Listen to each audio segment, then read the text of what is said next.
За өнөөдөр 4 дахь өдөр тэгээ 4:18 бид нар одоо 4:18 ба 4 дахь өдрийн 18 цагт одоо иргэдэд хүргэдэг шуурхай мэдээлэл эхлэе.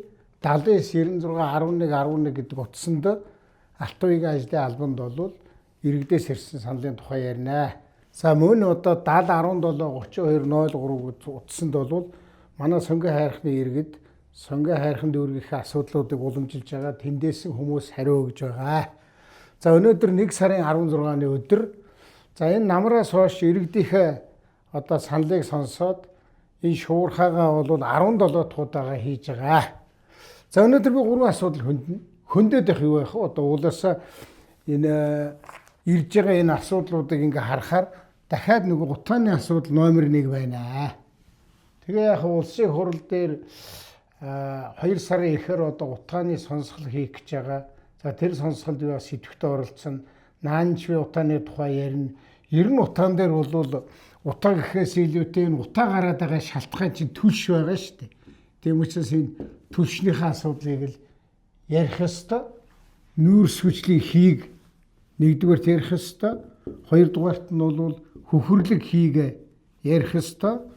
Гуравдугаарт нь бол барьцдуулагчаас гарч байгаа. Хаанаас аваад юугаа шатаагаад байгаа тэр мөрнийг одоо ингэ тод ярих байхаа гэж ингэж бодож байгаа. Би өөрөө оролцож бас ярина. Хоёр дахь нь манай иргэд бол энэ жагсаа цуглааны тухай асуудлаар бас зөндөх санал ирүүлсэн байна. Бухимдлаа илэрхийлсэн байна. Санал юу байх вэ? Одоо бухимдал үстэй. За би нэг сонсгоё. Яг төрхийн тэргүүнүүдээс хүндэд ганц хоёр үг хэлээд ард иргэдийг хүндэлж болдгоо юм бэ. Энэ иргэд чинь гөхөө өвлийн дүн өвлийн хүүтэн штэ. Дүн өвлийн хүүтэн та нар дүн өвлийн хүүтэнд ингээ ард түмнийг гашгаруулад эцсийн орилуулж чалуулаад ингээ ард түмнийхээ одоо бүр татагтанд тулгаж штэ. Эдгээр чинь аргаа ядаад гарч байгаа штэ. Энийг нэг дээш нь сэлж өгөөч. Энэ ард түмний бохомд эцэстээ үржлээ. За одоо дээшээ хэлээд өг гэсэн учраас би одоо ингээд энийг тавьчлаа л дээ. За тэгэхээр жагсаа цуглаан дээр бол иргэд их олон санал илэрхийлсэн байна. Тэгэхээр бид нар юмд их зөв хандмаар байл дээ. Иргэд яагаад жагсаад цуглаад байгаа юм бэ?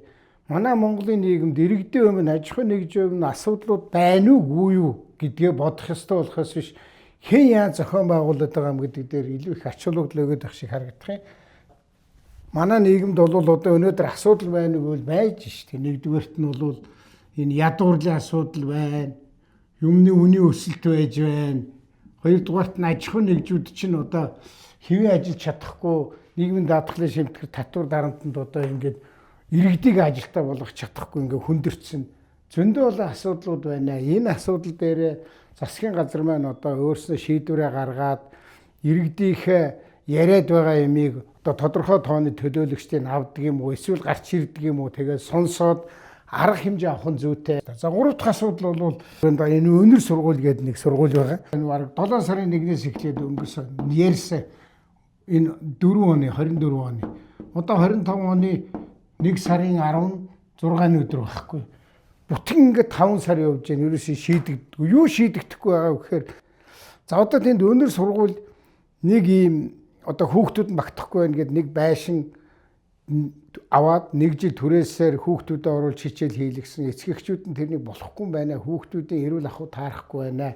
Шалан юм байна, тийм байна. Багш нар бас болохгүй ажиллахад их төвөгтэй байна гэсэн шаардлага тавьсан боловч энэнийг одоо эрхэм мэдэлтнүүд нь 4.2 тэрбум төгрөгээр нэг байшин тэр нөгөө байшингаа худалдаад авцсан. Ийм хэрүүл одоо 5 сар үргэлжилж байна. Би очиж үзсэн л үнэхээр хүүхдүүдэд ийм орчинд бол сургамааргүй байна. Энэ эрүүл ахуй орчин биш, сургуулийн орчин биш байна гэдгийг ингээ гаргасан. Одоо ингээд манай өндөр сургуулиас их 2000 гаруй эцгийн ийм гарын үсгтэй ийм ирчээд байна. Тэгээ би өнөөдрөөр огноолоод бичиг хийж байна. Наранбаяр сайд дахиад эцэгчүүдийн саналыг хөргүүлж тэгээд тэр байшинг нь та нар одоо эрүүл ахуйн шаардлага хангах юм хангахгүй гэдээ одоо бүх эцэгчүүд хэлээд байна. Энийг аль биесээр шийд.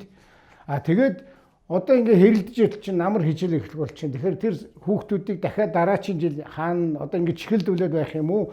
Эсвэл 82 дугаар сургуулийг өргөтгөхөд хүүхдүүдээ тийшээ оруулах юм уу? Энэ асуудлыг шийдээч гэсэн ийм бичгийг би өнөөдөр боловсролын сайд руу хийж байна. Ингээд өнөөдөр иргэдийнхээ 11 утсанд иргэдийнхээ асуудлууд хариулт өгдөг шуурхай мэдээллийн 17 дахь дугаарыг өндөрлөё.